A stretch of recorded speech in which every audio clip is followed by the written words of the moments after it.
بسم اللہ الرحمن الرحیم نحمدہ و نصلی علی رسول الکریم اما بعد۔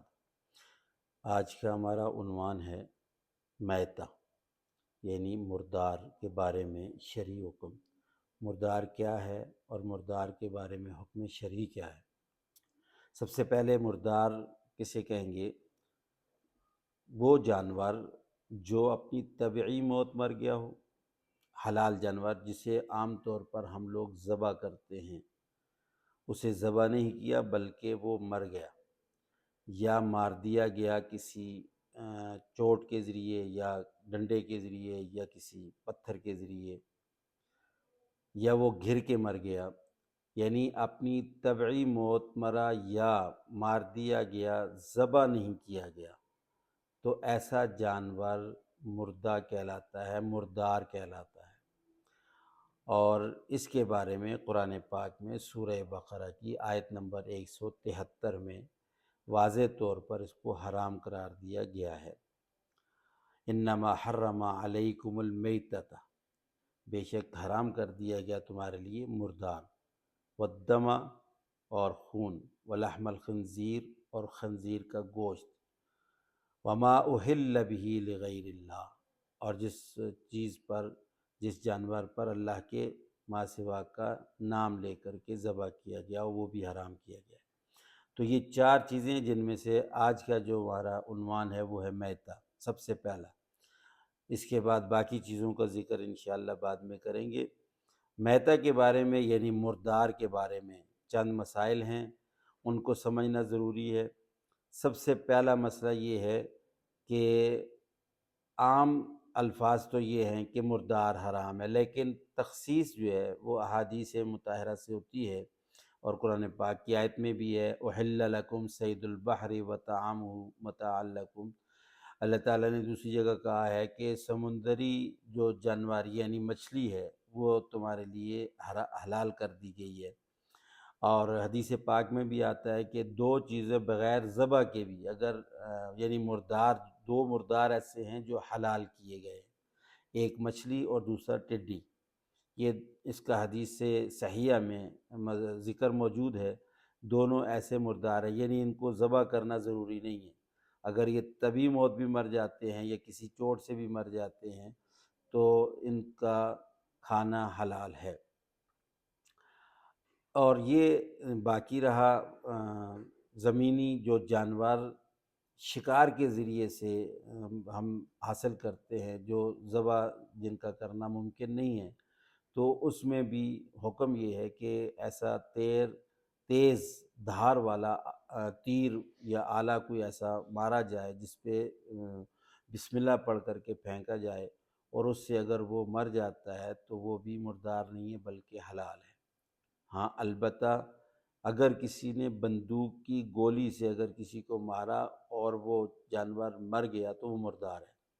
ہاں اگر زخمی ہوا اور پھر اس کو ذبح کے طریقے سے حلال کر دیا گیا تو وہ جائز ہے، پھر وہ حلال ہو جائے گا۔ البتہ اگر بندوق کی گولی سے مر جاتا ہے تو وہ جانور حلال نہیں ہوتا۔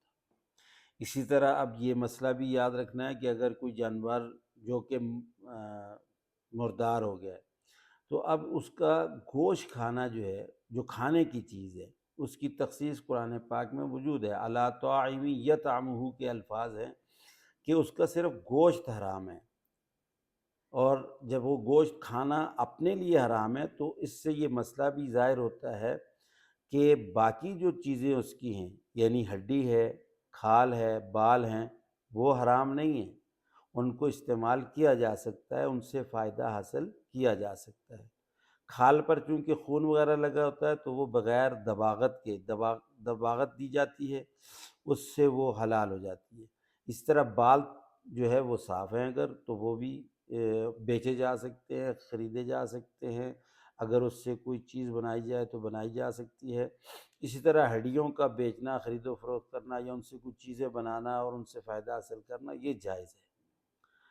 البتہ یہ بات ضرور کہ جو اس کی چربی ہے، چربی بھی چونکہ کھانے کی چیز ہے تو اس لیے چربی کا استعمال جائز نہیں ہے۔ اور جس طرح سے کھانے گوشت وغیرہ یا چربی وغیرہ کھانا جائز نہیں ہے، اسی طرح اس کا بیچنا بھی جائز نہیں ہے، خرید و فروخت بھی جائز نہیں ہے۔ حتیٰ کہ علماء نے یہ بھی لکھا ہے کہ اگر اپنے جو کتا یا بلی وغیرہ رکھے ہوئے ہیں ان کو کھلانا بھی جائز نہیں، اپنا جو کھانا یعنی اس سے نفع حاصل کرنا جائز نہیں ہے، تو اسی طرح سے اپنے اختیار سے کچھ کتوں کو یا بلیوں کو یا کسی جانوروں کو کھلانا بھی جائز نہیں ہے۔ ہاں البتہ کہیں دور جا کر کے کہیں چھوڑ دیں اور وہ خود اپنے اختیار سے اگر کتے بلیاں آ کر کے کھاتے ہیں تو وہ ایک الگ بات ہے، لیکن اپنی مرضی سے اپنے اختیار سے کتوں کو یا بلیوں کو بھی نہیں کھلا سکتے۔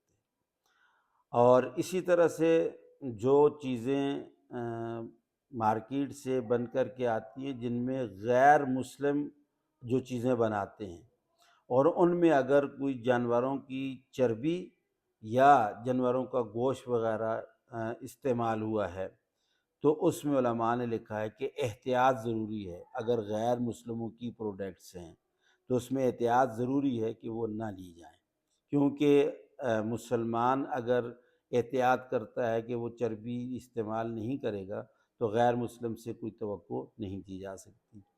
البتہ اگر کوئی ایسی پروڈکٹ ہے کہ جس جو ہم کھاتے نہیں ہیں پیتے نہیں ہیں بلکہ خارجی استعمال کے لیے، جیسے صابن وغیرہ ہے، اس میں اگر چربی مردار جانور کی بھی ڈال دی جائے یا حرام جانور کی بھی چربی ہے، بعض علماء نے اس کو جائز قرار دیا ہے خارجی استعمال کے لیے، لیکن اس میں بھی جو اکثر علماء ہے وہ یہ کہتے ہیں کہ اس میں بھی احتیاط ضروری ہے۔ اگر حلال جانور کی چربی کا بنا ہوا اگر کوئی پروڈکٹ مل جاتا ہے تو وہ استعمال کرنا چاہیے، احتیاط یہی ہے۔